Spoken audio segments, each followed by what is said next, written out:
जय श्री कृष्ण आशो संस्कृत पढ़ी आज আমরা পশ্চিমবঙ্গ সরকারের ক্লাস 8 এর সংস্কৃত বই সংস্কৃত স্বরূপ থেকে পাঠ করছি।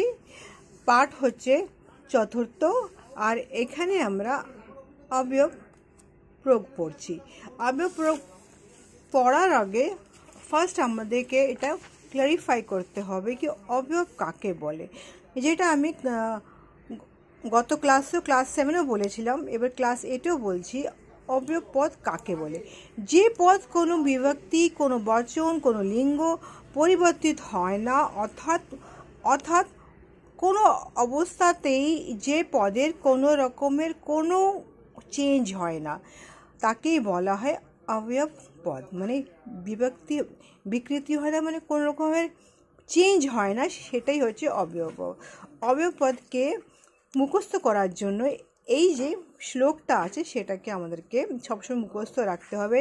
सादृश्यं त्रिषु लिंगेषु सर्वेषु च विक्तेषु वचनेषु च सर्वेषु यन्नः व्यतिः तद्वयम्। এখানে অবয়বের কতগুলো আমরা एग्जांपलগুলো দেখব।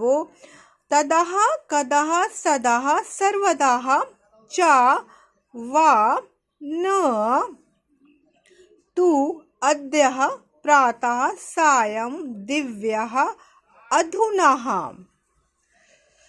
नक्तं पुनः मिथ्याः विथः अकस्मात् सहसः इदानीम् अथः अतः इति इवः नैचः निक्षः रीतेः सा चिरेन अहो अचिरेन श्वः सायं अलम खलुः हया। এই সব হচ্ছে কিছু एग्जांपल অবয়ব পদের। আশা করি তোমরা এটাকে বুঝতে পেরেছো। নেক্সট ক্লাসে আমরা অবয়ব পদকে নিয়ে পড়ানো হবে।